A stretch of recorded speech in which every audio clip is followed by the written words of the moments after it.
It's a bad bitch alert. Sweet Netta bumping and grinding for the fame. Sweet Netta has no competition. Sweet Netta is the competition. Bumping and grinding for the fame. See me up on the platform, legs spread like an eagle for the fame. Ass bumping for the fame. You can kiss my ass for the fame. I taste like sweet Netta, honey dripping from my honey hole. I'm a bad, crazy, freaky bitch into myself. Good and bad comments as long as it's about me. So I know I get my message through to you. I'm bad, crazy, freaky bitch. You won't forget me next time. When I pass through, you will get chills. You will have yourself to hold accountable to your own shame. I fly my freak flag in the air high.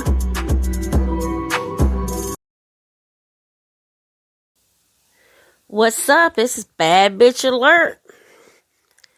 It is 2:16 p.m. Friday, January the 13th. So today's Friday the 13th, guys.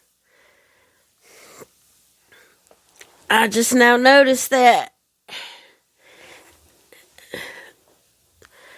How's everybody doing out there? I'm doing all right. I am taking a break. I ain't done much today because my house is pretty much clean. I did a few odds and ends. I think I'm going to end up sitting back working on my crochet or playing my game. I got a new game where you go and shoot other planes and spaceships and stuff. It's really cool. And it's got and you can put it on easy or hard. I put it on easy. I can go right through it. I've been playing that. I put it up on the Bluetooth so I can hear it a little louder. I got my daughter home with me today. She decided not to go to the junkyard. She finally decided to stay home with me. And I said, all right, that'll be great. She got tired and now she's taking her a nap. The winds are blowing. It's really cool outside. I'm sitting here. Well, I'm not outside. I'm sitting here on the bed looking out the window, watching the wind blow. And then y'all watch the squirrels. Yesterday when my husband shut the window, a piece of glass fell out. But here's the thing. It's a perfect rainbow. It's cut like a rainbow. And when it fell in the mud, and it never did break. And it was still the cut of the perfect shape. So I took the glass, put it back, it fit right back into the window, and took some Gorilla Tape and taped it back up. It looked like it was cut by a glass cutter, but I know it wasn't. But I was just saying, it's just perfect cut. I don't know. But anyway, I fixed that. And they had another little crack in when I moved in here. They had it taped with a Band-Aid, guys. So I went and just taped it with Gorilla Tape.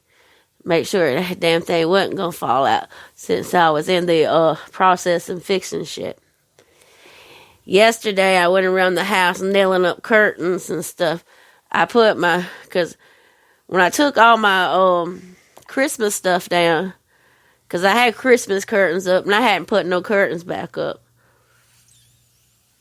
So I had to do that. I said, with the extra curtains over the door, because we got windows and all, so it keeps some of the cold air out.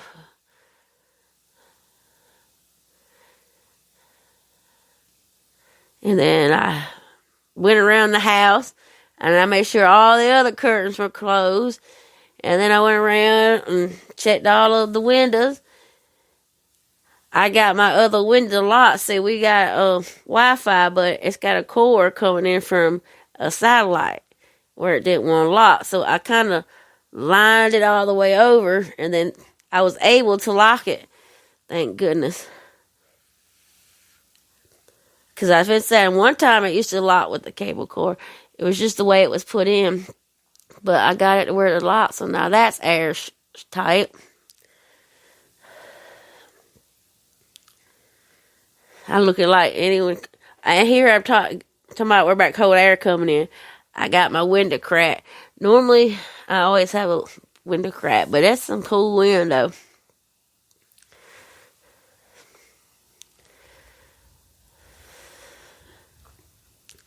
And I got my crochet here. I'm going to work on my crochet to get on this blanket so I can start my new thing.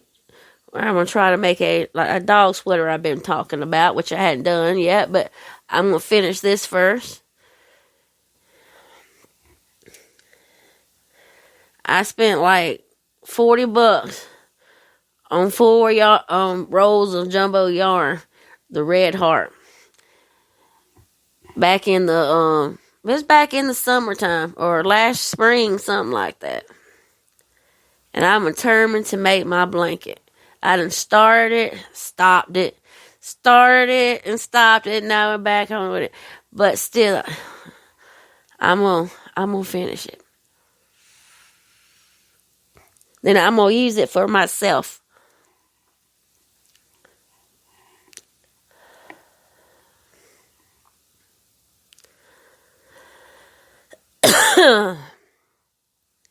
It's real quiet right now. That's unusual for my house. I know. If you listen to all my podcasts, you would hear. If it wasn't dogs barking, it was children hollering, trucks going down the road.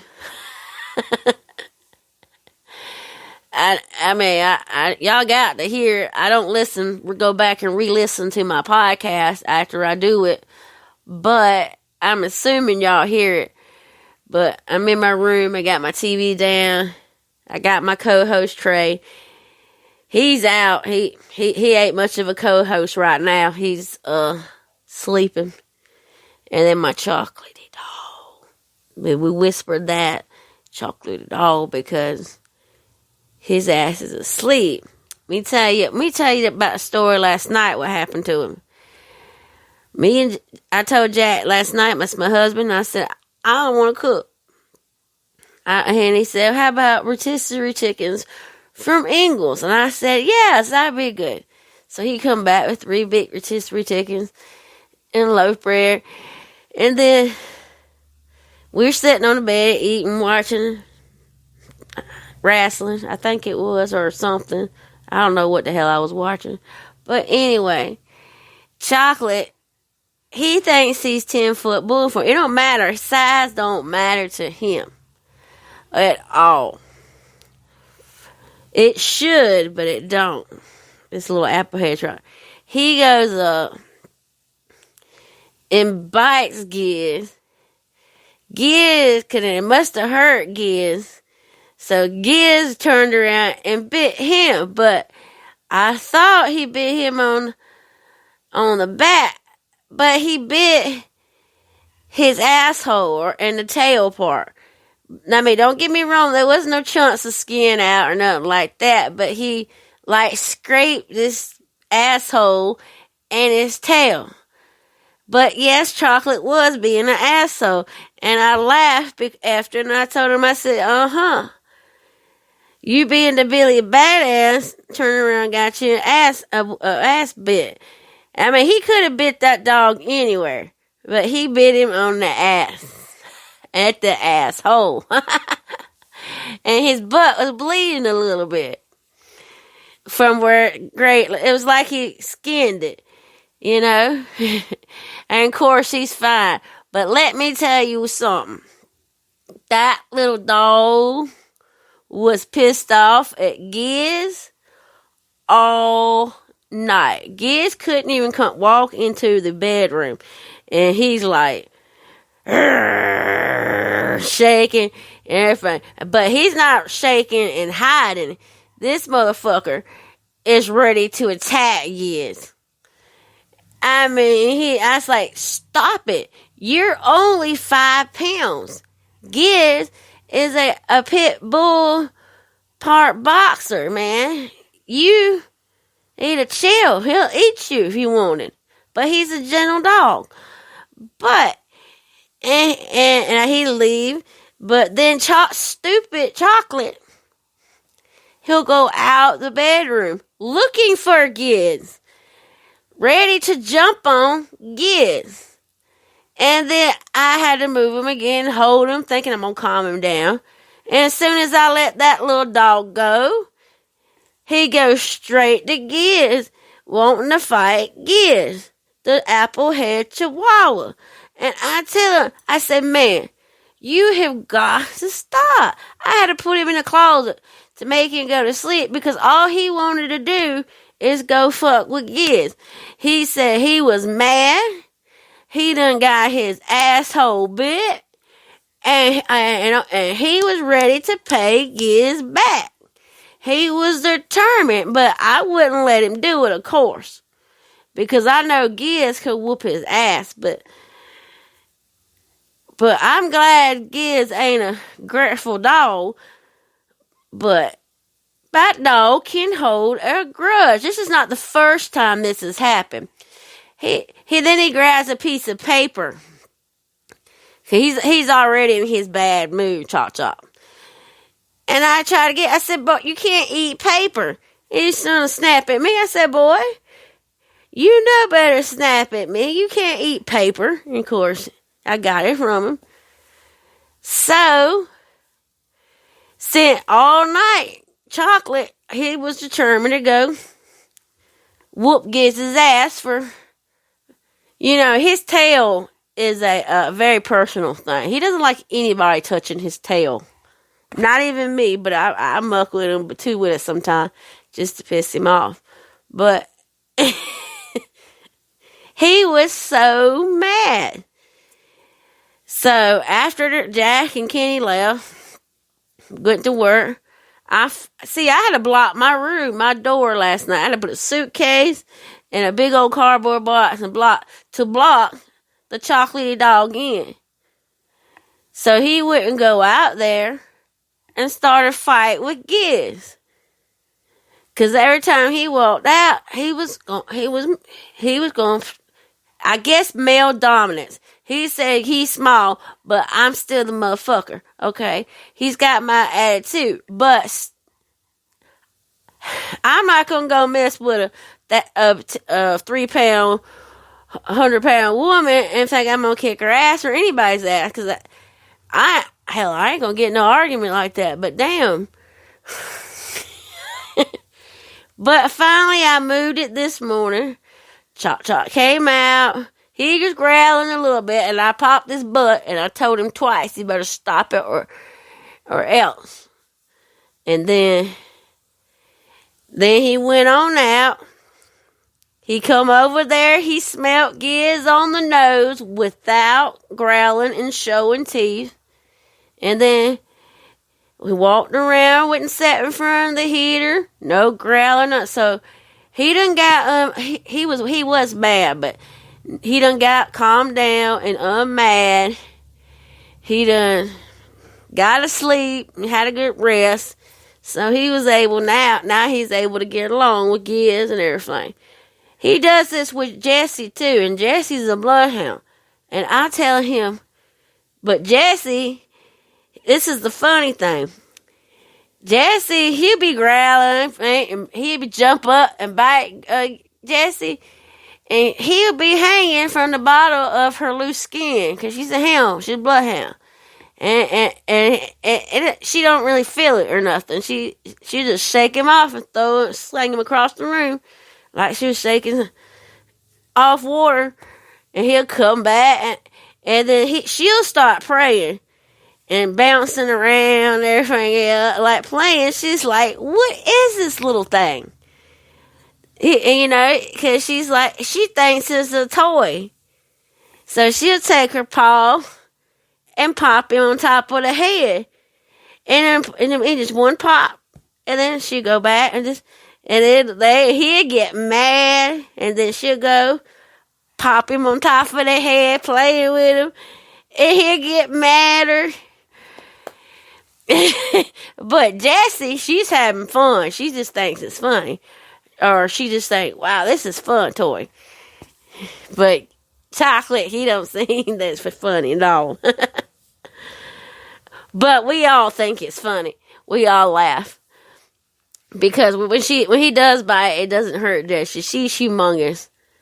When she stands up, she can put her paws up on my shoulders, and she would still be taller and long. I mean, but she is a sweet dog. But she gets ornery with her food, and that's what they got. Chocolate got ornery of, but Giz ain't too ornery over food. Giz was just in here because everybody else was in here, and if anybody was happened to give him a bite, he wanted to be here. But Cha said, hell no, I'm getting all the food, and you're not. And it ain't, and this argument went on all night between them two. But I had to block him in here just to keep him off of Giz. And then this morning, Kitty come in here and want to take Giz to the dog pound. I said, for what? He said, he can't be aggressive. I said, it's not him. He's not being aggressive. Chop bit him, and it hurt him, and he bit him back on the ass.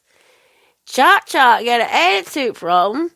He does this plenty of times. I said, I ain't going to have to block the door all the time, but I'm going to have to block it long enough for him to get off his ass. You mean, get his ass off his shoulders and unmad. Because Chop, he don't like to lose. He gets pissed if he loses or something.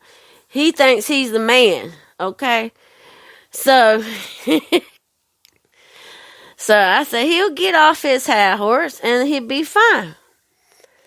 I said, he does this before. I don't know.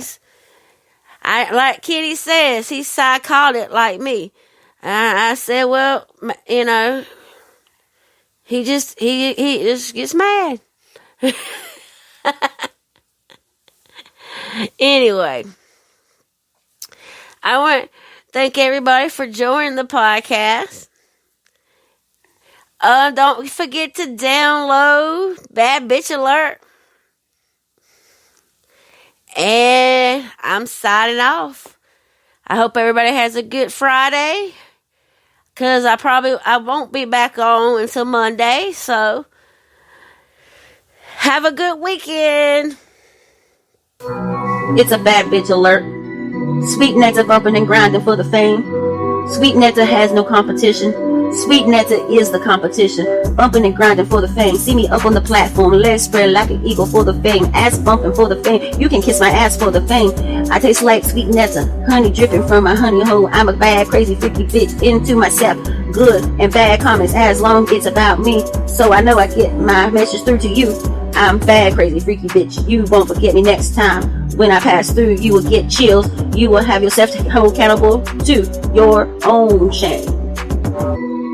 I fly my freak flag in the air high.